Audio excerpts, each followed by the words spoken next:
La Universidad Autónoma de Querétaro, a través del proyecto Cultura UAC, presenta Memoria y Destino, centenario de un documento histórico. Conducen Blanca Gutiérrez Grajeda, Ana Cecilia Figueroa y Pablo Parga.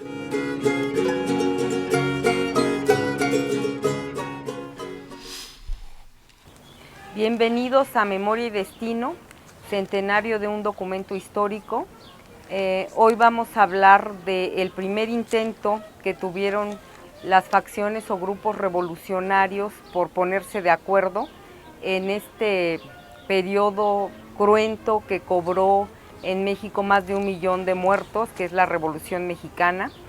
Se trata de la Convención de Aguascalientes, que finalmente fracasó. De eso nos va a hablar el doctor Juan José Lara Obando, que nos acompaña el día de hoy. ¿Qué tal, maestro? Muchas gracias por acompañarnos. ¿Cómo estás, Ceci? Gracias por invitarme nuevamente. Y pues la primera pregunta, maestro. La primera etapa de la revolución, sabemos, tiene tintes inminentemente políticos, es la revolución maderista, y se trata de derrocar a Porfirio Díaz, que lleva más de 30 años en el poder. Son intereses y demandas en donde la clase media ilustrada exige la remoción de los llamados científicos, que son octogenarios que se perpetraron en el poder, y entonces esa es la primera etapa. Una segunda etapa es cuando el usurpador, el general usurpador Victoriano Huerta, asesina al vicepresidente Pino Suárez y al presidente Madero. Se hace del poder a través de un golpe de Estado, y entonces los diferentes grupos revolucionarios, villistas, zapatistas, carrancistas o constitucionalistas, como los conocemos estos últimos, se ponen de acuerdo. Finalmente es el periodo de la revolución en donde todos se unen para derrocar al usurpador. Pero el problema viene cuando el usurpador ya no está, ya lo derrocaron. Y entonces ahora hay que ponerse de acuerdo, hay que construir un proyecto de nación. El problema está en que las posturas de zapatistas, villistas y constitucionalistas son irreconciliables. Y ahí se convoca la Convención de Aguascalientes. ¿Qué pasa en la Convención de Aguascalientes? Mira, Ceci, eso es bastante interesante. Tienes razón, esto es la segunda etapa, el segundo momento de la revolución. Sin embargo, la convención es como la apertura del tercer momento, ¿sí? Pero no van nada desligados, al contrario, van muy unidos, ¿sí? La convención nosotros conocemos en realidad lo que es la Convención de Aguascalientes, ¿sí? Que se realiza a partir del día 10 de octubre de 1914 en esa ciudad, ¿sí? ¿Qué sucede para entonces? Es decir, en julio de ese año, ¿sí?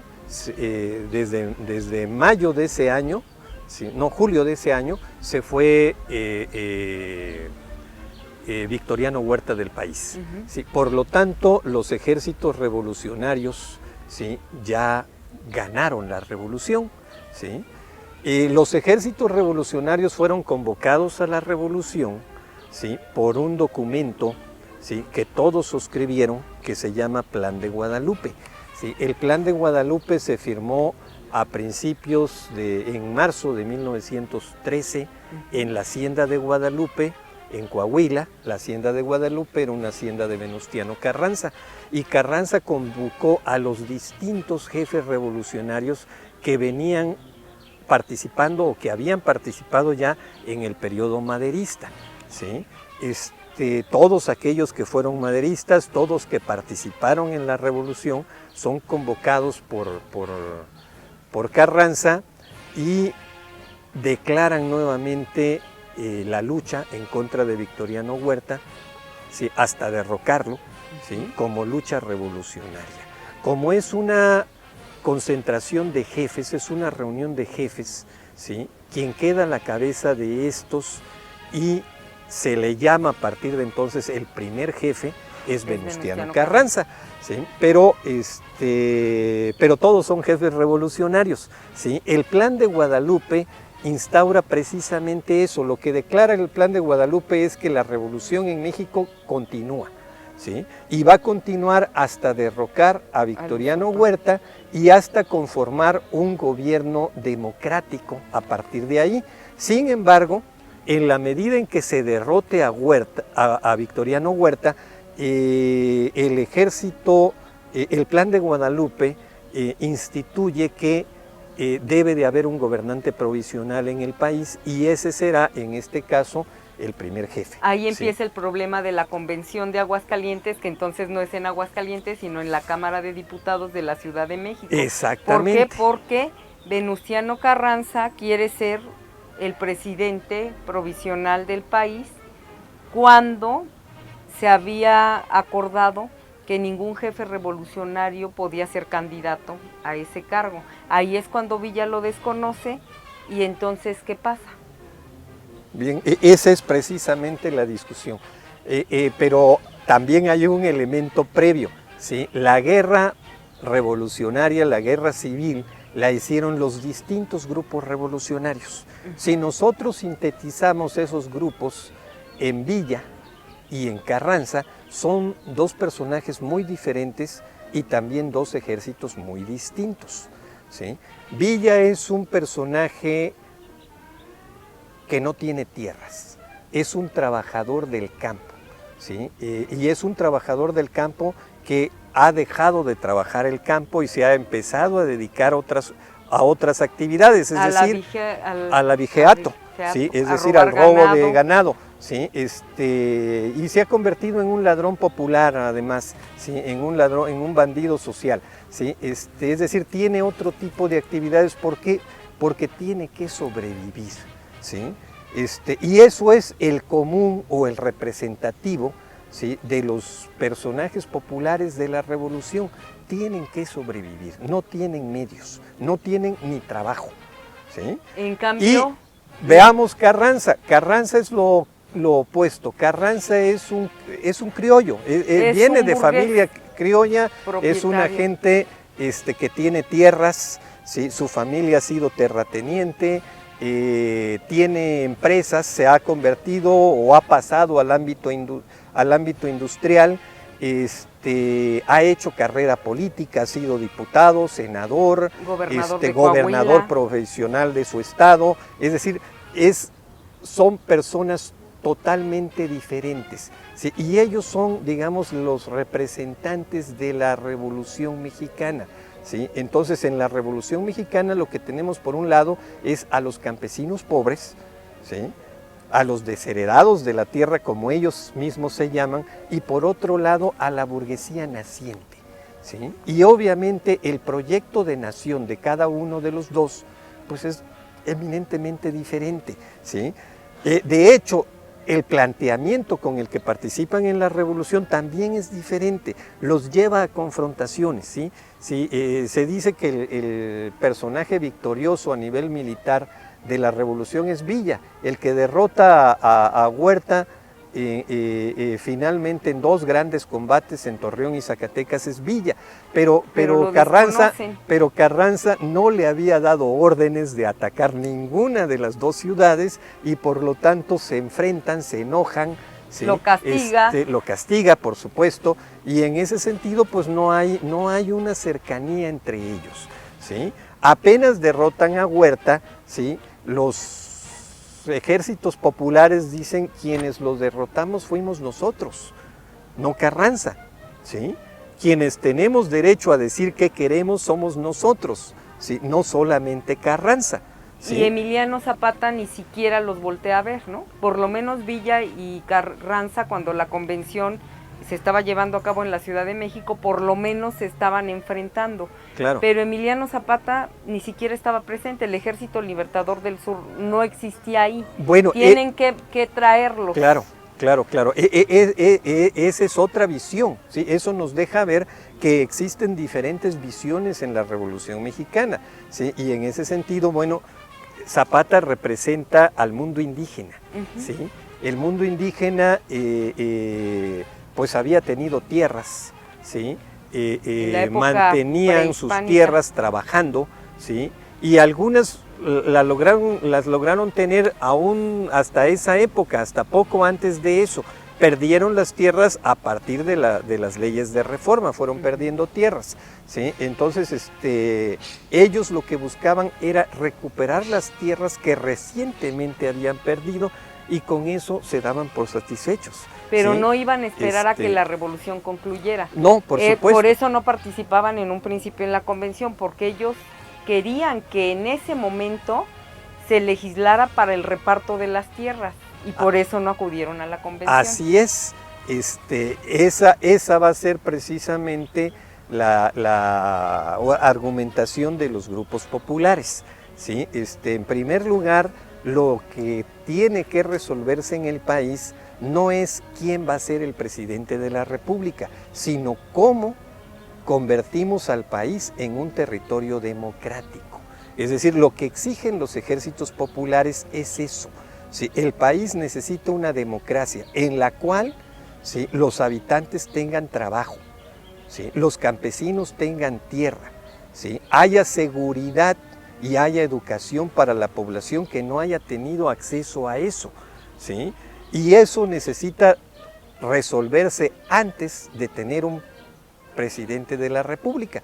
Por eso viene el enfrentamiento. ¿Sí? Porque Venustiano Carranza decía no, al revés, primero hay que Claro. institucionalizar esto y ya que termine la revolución y que el país esté estable, entonces que se cumplan las demandas revolucionarias. Exacto, sí, Y sí, los son zapatistas dos decían que métodos no. totalmente opuestos. Carranza toma el método político, el método legal, ¿sí? Así se estableció, así se acordó, así debe de resolverse políticamente, entonces primero vamos a esto y dejamos para un segundo momento pues las demandas sociales. Los ejércitos populares del país dicen no, tenemos que resolver las demandas sociales y después las políticas. Entonces no vamos a resolver las demandas políticas si no hay una intercesión en los derechos de los grupos populares. Y por eso se va a una convención, es decir, ellos dicen, para poder resolver esto tenemos que reunir a los ejércitos, a los representantes de los campesinos, a los representantes de los trabajadores, a las representantes del pueblo mexicano, que digan qué necesitan y cómo se debe resolver en el gobierno. Pero militares y civiles, en un principio solo habían convocado a los representantes civiles y esa es una inconformidad sobre todo de los villistas. Ajá. Que dicen, no, es que los que hicimos la revolución y la seguimos haciendo no son los civiles, somos Claro. los representantes militares. Pero ¿qué hace que fracase la Convención de la Ciudad de México y se la lleven a Aguascalientes? Bien, aquí hay algo muy poco conocido. En realidad nosotros conocemos la convención nada más de Aguascalientes y tienes toda la razón, ¿sí? La convención tuvo dos momentos reales o dos momentos efectivos, ¿sí? Carranza, al ver que esto se le iba de las manos, tuvo que acceder a convocar él a una reunión. Él nunca le llamó convención, a una reunión o a una asamblea, ¿sí?, en la que participaran tanto los revolucionarios civiles como los revolucionarios militares, ¿sí? Y convocó a esta en la Ciudad de México, en la Cámara de Diputados, ¿sí?, el 1 de octubre, ¿sí?, de ese mismo año, es decir, unos días antes de lo que convocaron los ejércitos populares en Aguascalientes, ¿sí? Pero no tuvo el éxito, tuvo muchas críticas, ¿sí? Y se dieron cuenta los integrantes de esa primera parte de la convención que solo eran el ala del Ejército Federal, que les faltaba algo e inteligentemente decidieron pues dejarla suspendida, ¿sí?, y convencer a Carranza de enviar representantes a la otra convención, ¿sí?, a Aguascalientes. Y así fue como ellos decidieron ir a Aguascalientes y participar en ella, ¿sí? La convención de Aguascalientes, todo lo contrario de la convención o de la reunión en la Ciudad de México, fue verdaderamente tumultuosa. 2,000 asistentes. Más de 2,000 asistentes, todo el pueblo se congregó, llegaron más de 300 representantes de los ejércitos, ¿sí? Iban uno por cada 600, me parece, un representante por cada 600 habitantes de ellos, ¿sí? Y convocó a medio mundo, digamos, la inteligencia local, las élites incluso fueron atraídas, ¿sí? Se llenó el teatro, se llenó la plaza de Morelos, Aguascalientes, la Plaza Morelos. ¿sí? Y fue todo un éxito, Teatro Morelos? el Teatro Morelos, ¿sí? Y tanto que se exigió incluso que los representantes populares que no habían ido, como nos mencionabas el caso de Zapata, se les convocara y fueran por ellos. Y Carranza no asistió finalmente, pero envió una representación, ¿sí? ¿Qué se discutió? ¿Por qué es tan relevante la Convención de Aguascalientes a la luz del Congreso Constituyente de 1917? Mira, en realidad debió de haberse discutido la demanda social de la revolución, ¿sí? Y fue lo que queda claramente establecido ahí, ¿sí? Pero la discusión real, ¿sí? Es cómo llevarlo a cabo, ¿sí? Y cómo llevarlo a cabo lleva a una discusión política, ¿sí? Los revolucionarios no querían que Carranza fuera el presidente del país porque pensaban, y podía ser acertado, ¿sí? Que Carranza no iba a acometer, ¿sí? Las demandas emitidas de ahí, ¿sí? O al menos no las iba a resolver en la forma en que ahí se pedían. Entonces decidieron que no fuera él el presidente y decidieron nombrar un presidente. Y ahí es donde entra, que fue Eulalio Gutiérrez, un general villista, pero en realidad era un general que había tenido mucha cercanía con Carranza. Además, en sus acciones militares, él era villista, pero era muy cercano a Carranza. Le tocó más ser dirigido por Carranza, por el lugar donde combatió, por el sitio en el que participa, ¿sí? Él es cercano geográficamente, territorialmente a Carranza,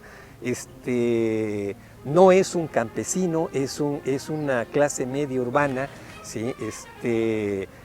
Puede tener cierta correspondencia con Carranza, no es mal visto por no es un tipo bronco, no educado como es Villa, sí, que no tiene ninguna relación con Carranza, sí, y Carranza no lo aceptó, pero tampoco lo vio mal. Sí, no lo aceptó porque finalmente aceptarlo implicaba que él fuera desconocido de la presidencia de la República, pero no lo ve mal porque es una gente con la que puede platicar y así es.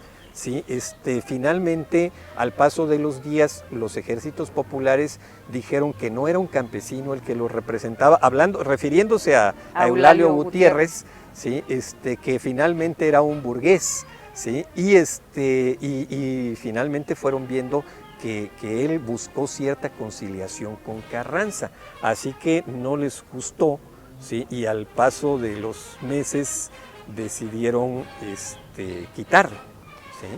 Entre los triunfos o logros de la Convención de Aguascalientes está que se reconoció el Plan de Ayala, es decir, que se iba a hacer el reparto de las tierras y la restitución para aquellos campesinos a los que se les habían quitado, sobre todo en el Porfiriato, porque si bien ya comentó, desde el punto de vista de la legislación, la Constitución de 1857 le arrebató las tierras o le dio el poder al gobierno de arrebatarle las tierras a los campesinos al prohibir las corporaciones, pero en los hechos fue Porfirio Díaz quien se las arrebató, sobre todo a los estados del sur, para dárselos a los capitales extranjeros y que las produjeran.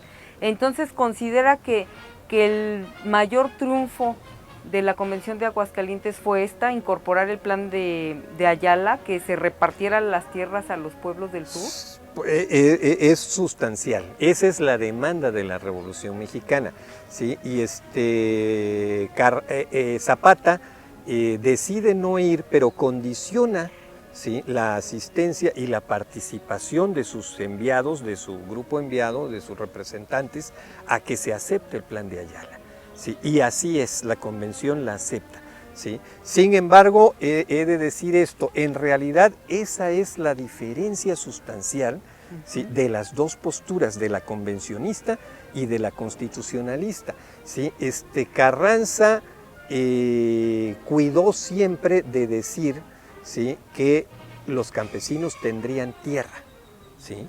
Sin embargo, Carranza dijo que el reparto tendría que ser legal y por lo mismo asumió una postura muy similar a la que unos años antes había asumido Madero.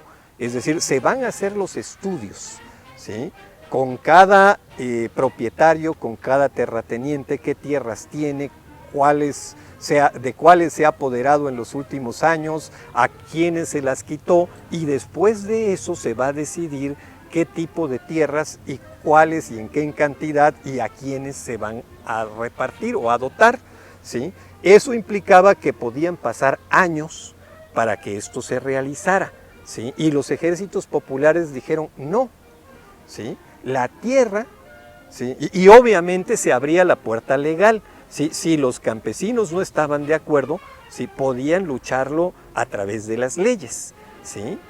Podían demandarlo legalmente. Sin embargo, los campesinos dijeron no, no debe de ser así. Nosotros queremos la tierra porque para eso hemos luchado, ¿sí? Y es más, si la tierra no se nos dota, nosotros no vamos a dejar las armas y por lo tanto la revolución va a continuar. De ahí ese es el proceso de Emiliano Zapata, de la y tierra es de quien la trabaja. Claro, ¿sí? Y esa fue francamente la diferencia entre ellos. ¿Qué dijeron los campesinos? La tierra es de los pueblos, la tierra es de quien la ha trabajado pero no la tiene y por lo tanto se le tiene que dotar de inmediato, ¿sí? Y son aquellos que las tienen en propiedad, que dicen que son los dueños, los que tienen que meter una demanda legal y luchar por esa vía, ¿sí?, para ver si hay tierras que se les puedan restituir o no. ¿Sí? Los campesinos nunca dijeron vamos a quitarles todas las tierras o los vamos a dejar sin tierras. Dijeron queremos que las tierras sean nuestras porque nosotros las trabajamos, pero si ellos las trabajan y demuestran que viven de ellas, también deben de tener tierras, ¿sí? De hecho, el plan de Ayala, que es prácticamente el plan de tierras del país, siempre manejó de eso, ¿sí? Y que 2/3 partes de la tierra se repartirían y 1/3 parte quedaría en manos de quienes las tenían. Entonces, Sí. a la Convención de Aguascalientes le debemos esta legislación previa al constituyente, porque si revisamos las leyes y los decretos expedidos ya sea por gobiernos villistas, ya sea por gobiernos constitucionalistas en los estados, es a partir de 1915 cuando se empieza a decretar el reparto de las tierras. Sí, así es. No en las dimensiones en las que lo hizo don Lázaro Cárdenas con toda esta expropiación que hizo masiva en los años 30, pero sí vemos esos intentos de restituir las tierras a partir de 1915. Por ejemplo, en el caso de Querétaro, a veces está tomada la plaza por los villistas o por los convencionistas, es decir, villistas y zapatistas, y entonces vemos ahí ya un reparto provisional de tierras. Igual sucede con los gobiernos constitucionalistas, que llegan a la plaza y empiezan a repartir provisionalmente las tierras. Ya para cerrar, maestro, porque nos quedan 5 minutos, ¿hay un vínculo o de qué manera se relaciona la Convención de Aguascalientes y lo que ahí se logró con lo que se plasmó en la Constitución de 1917, sobre todo en lo que se refiere a la tierra? Sí, el artículo 27 constitucional, por supuesto que hay un vínculo.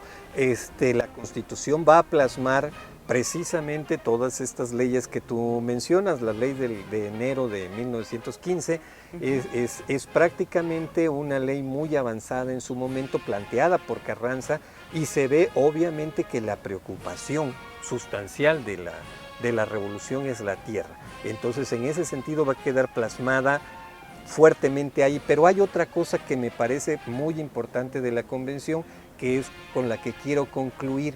La convención en realidad lo que representa es la demanda social de los pueblos en lucha en México. Y esa demanda social es una demanda combativa, es una demanda política. Siempre se dice, los ejércitos populares nunca quisieron gobernar.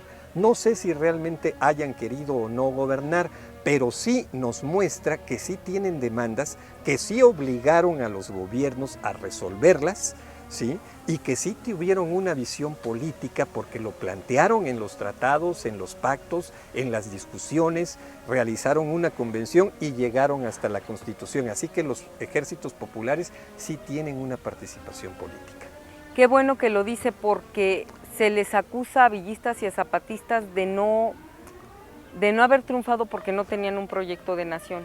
Pero si tenían estas demandas y tenían esta visión, sí tenían un proyecto de nación. Claro. El problema es que su proyecto de nación no era compatible con el momento histórico que se estaba viviendo en México, porque finalmente los zapatistas tienen una concepción de la tierra y de trabajar la tierra milenaria, que Sí. es porque tienen esta herencia Claro. prehispánica, y en este momento ya estamos en el auge del capitalismo, entonces ya no es viable la tierra comunal, esta solidaridad, digamos que ya desde el punto de vista de los constitucionalistas es un proyecto anacrónico. Así es.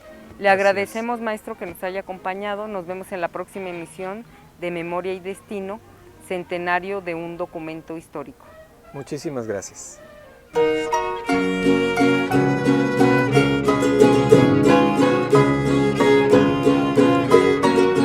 La Universidad Autónoma de Querétaro, a través del proyecto Cultura UAC, presentó Memoria y Destino, centenario de un documento histórico.